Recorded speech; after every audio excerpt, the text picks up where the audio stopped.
I'm not proud to admit this, but the night I realized someone had been inside my apartment while I was sleeping wasn't even the moment I finally took things seriously. The real terror came later, when I understood he'd been inside my life long before that.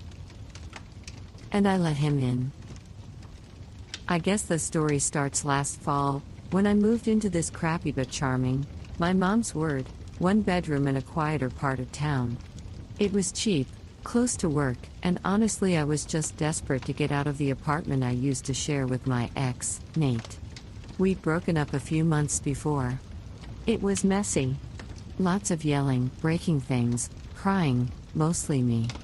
I'm not trying to paint myself like the psycho girlfriend cliché, but I was definitely not calm or rational. I didn't handle the breakup well. So, I wanted a reset.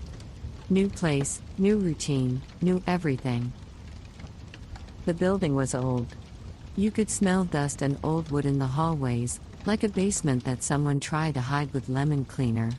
The walls were thin, the floors creaked, and the radiators hissed like they were angry at being alive. But I told myself it felt homey. I lied to myself a lot back then. My neighbor across the hall was this quiet guy named Andrew. Late 20s, maybe early 30s. Tall, dark hair, always wearing these gray zip-up hoodies no matter the weather. He seemed harmless, the kind of guy who avoids eye contact but smiles politely if you bump into him. We only talked once in the first couple weeks. He held the front door open while I struggled with a box and mumbled something like, "Welcome to the building." His voice was soft, a little scratchy. Forgettable. Or so I thought. Life was boring for a while. Work, sleep, microwave dinners, doom scrolling on my couch. I was lonely but pretending not to be. Nate still liked my posts sometimes, which messed with my head. I kept thinking about texting him. I didn't. And then little things started happening. At first, stupid stuff. The hall light outside my door would be on when I was sure I'd turned it off. The junk mail I left in the trash bin downstairs would sometimes reappear on the floor near my door. The welcome mat would be slightly crooked or pushed forward like someone's shoe had slid over it. I chalked it up to me being scatterbrained. I was exhausted. I barely slept. Every sound in that apartment kept me up, dripping faucet, fridge humming, someone upstairs pacing at 3 a.m. Then I started feeling like I was being watched. You know that heavy sensation on the back of your neck? Like pressure? Like someone's eyes are crawling over your skin? I'd get it in the hallway. In the elevator. Even in the laundromat across the street. Once, I was loading my clothes into a washer when I swore I saw someone standing outside the window, just out of the light, facing in. I blinked and they were gone. It was probably nothing. Probably. Around that time, I started seeing Andrew more. Or maybe noticing him more. He'd show up in odd places. Coming in the front entrance just as I was leaving. Walking behind me down the block. Standing in the lobby, pretending to check the mail even though the mailboxes were already open and empty. He always gave this little half smile like he was shy, like he didn't want to bother me. One night, it was raining hard and the street lights were flickering. I was fumbling with my keys when I heard his voice behind me. "Do you need help?" I jumped. He was just standing there, hoodie soaked, hands in his pockets, staring at me like he'd been there a while. "No," I said. I laughed a little, out of nerves. "Just clumsy." "Long day?" he asked. Something like that. He didn't move. He just stood there, rain dripping off his hair, watching me. I finally got the key in and opened my door. Before I could shut it, he said, "You shouldn't be out so late. It's not safe." I muttered something like "Thanks, I'll keep that in mind," and closed the door. His words echoed in my head longer than they should have. Not safe. The next morning, I found a small Polaroid picture slipped under my door. It was of the hallway outside my apartment. The timestamp was from 2:14 a.m. The angle suggested someone took it while standing at my door. I stared at it for a full minute before my brain caught up with my body and I tossed it in the trash, like getting rid of the physical object would erase the fear. I rationalized. Maybe it was a prank? Maybe some kid in the building was messing around with an old camera? I didn't tell anyone. A week later, my spare apartment key went missing. I kept it in a drawer with rubber bands and batteries and random junk. I only noticed it was gone because I'd been thinking about giving it to my coworker Jamie, in case I locked myself out. I tore my whole apartment apart looking for it. Nothing. I still didn't call the landlord. I didn't do anything. I don't know if it was denial or stupidity or the fact that part of me felt like I deserved bad things after the way I'd acted in my breakup with Nate. I had been obsessive, calling him nonstop, showing up at his place, begging him to talk to me. I hated that version of myself. I was determined never to be dramatic again, even when I should have been. About 2 months after moving in, I woke up to a noise. It was 3:47 a.m. I remember the exact time because my phone screen burned into my retinas when I checked it. The sound was soft, like a footstep on carpet. Slow. Measured. Coming from the living room. I froze. My heart was pounding so hard I felt it in my ears. I held my breath and listened. Another step. Closer. And then the faintest click, like a door latch being nudged shut. I should have called the police. Instead, I grabbed the nearest thing, a heavy glass candle, and crept toward the living room. The air felt colder than usual. My blinds were swaying slightly, even though the window was closed. I flipped the light on. Nothing. No one. The room was exactly how I'd left it. But the smell was off. A faint scent of cologne. Sharp and chemical. Not mine. I stayed awake till sunrise, sitting on the couch with a candle in my lap like an idiot. When morning came, I convinced myself I'd dreamed the whole thing. It got worse after that. My phone started acting weird. Random unknown numbers would text me things like busy tonight? Or home early? No threats. Nothing explicit. Just knowing. Always knowing when I left, when I came back. Once, I got cute jacket. I was wearing a new green jacket that day. I hadn't posted any pictures. I hadn't seen anyone I knew. The message came 10 minutes after I walked in the door. I blocked the numbers. New ones would appear. My Instagram got hacked twice. Pictures disappeared, then reappeared. Some were cropped differently. Some had filters added.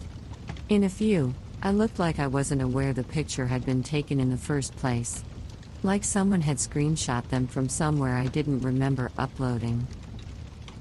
Around this time, I started talking to Nate again.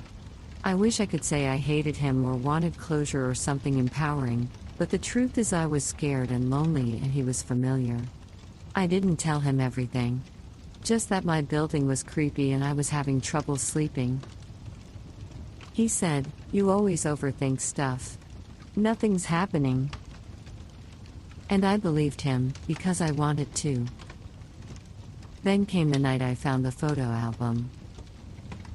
It was a plain black notebook placed neatly in the middle of my kitchen table. I didn't own a plain black notebook. I didn't leave anything on the table when I went to work that morning. The apartment door was still locked when I came home. My hands shook when I opened it. Inside were photographs. Printed. Glossy. Dozens of them. All of me. Me unlocking my front door. Me sorting laundry. Me sleeping on my couch with my mouth slightly open. Me brushing my teeth, taken through the bathroom doorway like someone was peering in. The oldest one was from the first week I moved in. The newest was from that morning, me leaving the building, holding a coffee, yawning. I don't remember deciding to scream, but I did. A raw, ugly, animal sound. Then I ran to my bedroom, locked the door, and called the police. They came, took a report, walked around, asked if I had a boyfriend or ex who might be holding on to a grudge. I laughed hysterically at that. They didn't. They suggested maybe someone had a key, maybe a previous tenant, maybe a maintenance worker. They said they'd talk to the landlord. Then they left. Nobody followed up. I changed the locks myself the next day. I even added one of those metal chain latches. I barely slept, jumping at every sound. I started leaving lights on in every room. I stopped going out after dark. I stopped showering unless the door was locked, and even then I could feel panic bubbling in my chest the whole time. Then one evening, around 8 p.m., there was a knock on my door. 3 short taps. I froze. The peephole was useless because the hallway light outside my door was off. I stood there, holding my breath, not moving. After a few seconds, I heard footsteps walking away. The next morning, I found another Polaroid under my door. This one wasn't of the hallway. It was of my bedroom. Me, sleeping. Taken from inside the room. I threw up in the sink. That day, I told my boss I had a family emergency and needed time off. I packed a bag and booked a hotel. I didn't tell anyone except me. He said, "You're spiraling. This is what you do. You latch onto stuff." We got into a huge fight over the phone. He accused me of trying to drag him back into my chaos. I hung up on him and cried until my chest hurt. That night at the hotel, I got a text from an unknown number. "You shouldn't have left. It's not safe." I dropped my phone. I didn't sleep at all. I checked out the next morning with shaking hands and went straight to my mom's house 2 hours away. I felt ridiculous, like a scared kid running home, but I didn't care. I needed to feel walls around me that weren't violated. My mom fussed over me, made soup, told me I looked pale. I didn't tell her the details. Just that there'd been a break-in and I needed to stay for a while. That night, as I was brushing my teeth in my childhood bathroom, I noticed something. My backpack, the one I grabbed in a rush, was unzipped. Inside, tucked into the side pocket, was a folded piece of paper. I pulled it out with numb fingers. It was another photo. Not printed. Hand-drawn. Pencil. Shockingly detailed. Me. Sitting on my mom's couch. Wearing the clothes I was wearing right then. Hair tied up the way it was right then. And in the bottom corner, tiny but clear, was a date. The next day. I started shaking so hard I dropped it. Someone had drawn a picture of me in a moment that hadn't even happened yet. I ran to my mom, shoved the paper at her. She stared at it, confused, then horrified. She called the police herself, and this time they took it seriously. They sent officers to my apartment, checked the building, questioned tenants. They questioned Andrew. He told them he barely knew me. That we'd spoken once. That he worked night shifts and wasn't even home most days. He had an alibi for some of the nights I'd been photographed. They didn't arrest him. Still, I moved out. I never went back to that apartment. My mom and I hired movers to pack my stuff while I stayed miles away. The landlord called me once to complain about the locks I'd installed. I hung up. I changed my number. I deleted all my social media. I quit my job and moved in with my mom while I tried to figure out my life. For a while, nothing happened. No texts. No photos. No strange noises. I started to breathe again. Slowly. Carefully. Eventually, I got a new job in a different city. Found a new apartment in a newer building, with security cameras and key cards and a front desk staffed 24/7. I told myself I was safe. I even started talking to people again. Making friends. Trying to be normal. Then, 3 months ago, I was walking home from the grocery store, arms full of bags, when someone brushed past me on the sidewalk. I didn't see his face. Just a tall guy in a gray hoodie, hands in his pockets. As he passed, he murmured, barely audible, "Don't stay out so late." My blood went cold. I dropped one of the bags. Cans rolled across the pavement. I spun around, but the sidewalk was crowded and he was gone.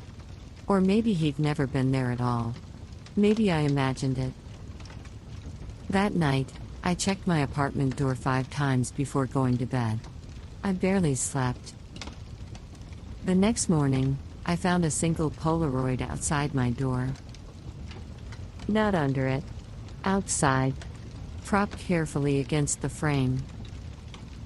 It was a picture of my new building's lobby. Taken from the inside. There was no timestamp this time. Just one handwritten word on the back. Home. I moved again. Farther this time. I don't tell people where I live. I don't keep social media. I barely go anywhere alone. I haven't seen anything since. No pictures. No calls. No texts. But sometimes, at night, when everything is quiet and I'm trying to convince myself I'm safe, I swear I hear soft footsteps outside my door. Slow. Measured. Like someone waiting. Like someone who already knows the way in. And the worst part? I still don't know who it was.